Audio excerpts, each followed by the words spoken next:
नमस्कार, मैं अंजना और आप देख रहे हैं कोशी टुडे। आइए रुक करते हैं आज की बड़ी खबर की ओर।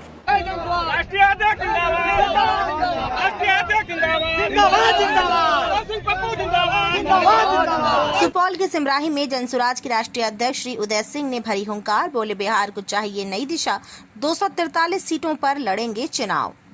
जी हां, सुपौल जिले के सिमराही में जनसुराज के नवनिर्वाचित राष्ट्रीय अध्यक्ष श्री उदय सिंह उर्फ पप्पू सिंह ने बीरपुर अनुमंडल सिमराही का दौरा किया। इस दौरे के दौरान उन्होंने एक प्रेस कॉन्फ्रेंस को संबोधित किया, जिसमें उन्होंने आगामी बिहार विधानसभा चुनाव 2025 को लेकर कई महत्वपूर्ण बातें की। उदय सिंह ने कहा, 2025 के बिहार विधानसभा चुनाव में बिहार में बदलाव तय है। जनसुराज अपनी विचारधारा और सिद्धांतों के अनुसार जनता के बीच कार्य कर रही है और आने वाले चुनाव में बिहार की सभी 243 विधानसभा सीटों पर मजबूती से चुनाव लड़ेगी। उन्होंने कहा कि जनसुराज पार्टी का उद्देश्य केवल सत्ता प्राप्त करना नहीं, बल्कि बिहार में स्थायी और सकारात्मक परिवर्तन लाना है। पार्टी लोगों की भागीदारी से लोकतांत्रिक मूल्यों को मजबूत करना चाहती है। इसी के साथ ही मोदी के बिहार दौरे पर पप्पू सिंह ने कहा कि चुनाव आते ही मोदी जी का बिहार प्रेम अचानक बढ़ जाता है, मगर इतने सालों में कुछ नहीं बदला।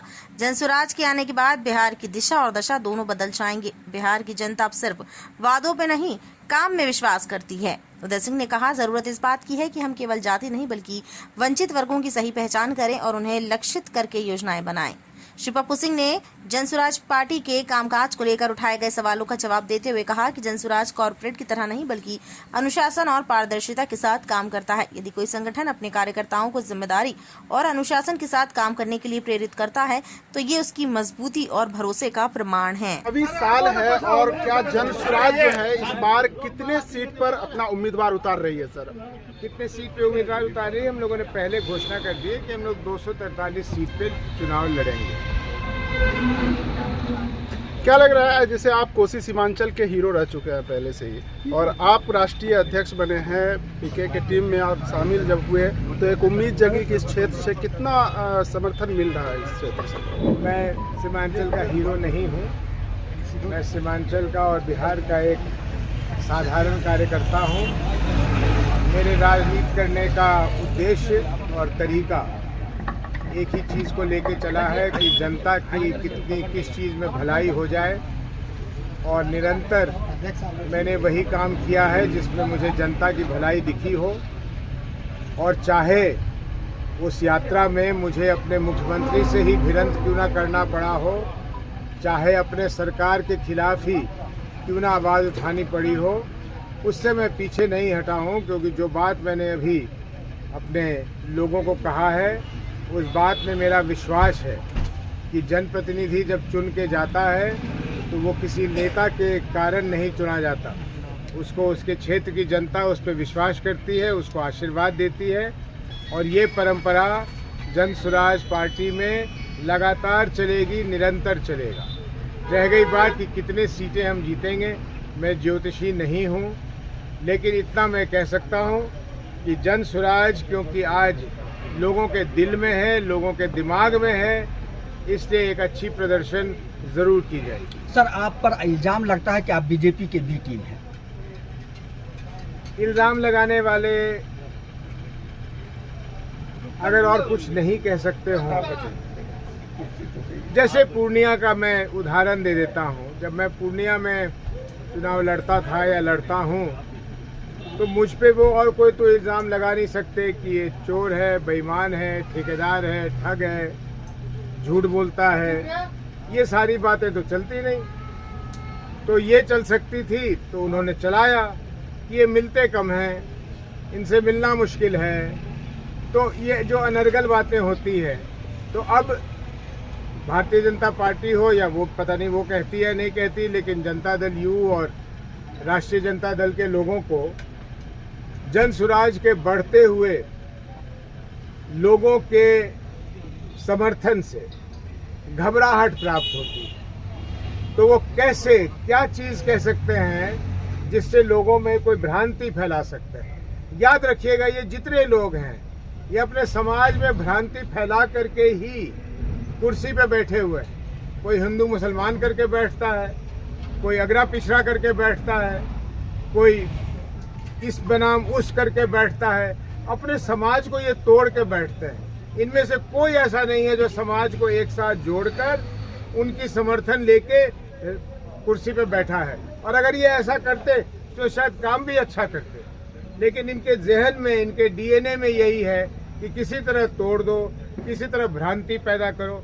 इसलिए ऐसी बातों पे ना हम लोग ध्यान देते हैं, ना आप लोगों को ध्यान देना चाहिए। अभी तेज प्रताप यादव को उनके पार्टी से निष्कासित कर दिया गया, क्या लग रहा है, ये सत्ता का मोह माया है या परिवारवाद को ही बरकरार रखना चाहता है? देखिए, मैं इस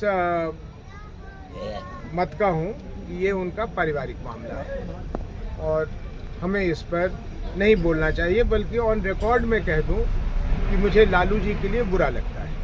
लालू जी की अवस्था हो गई है, लालू जी की स्वास्थ्य अच्छी नहीं रहती है और इस उम्र में अपने पारिवारिक इस तरह के सार झंझट हो जाए जो सार्वजनिक हो जाए तो उनको ज़रूर पीड़ा होती होगी। और मैं नहीं चाहता कि किसी भी लालू जी जैसे व्यक्ति को पीड़ा हो।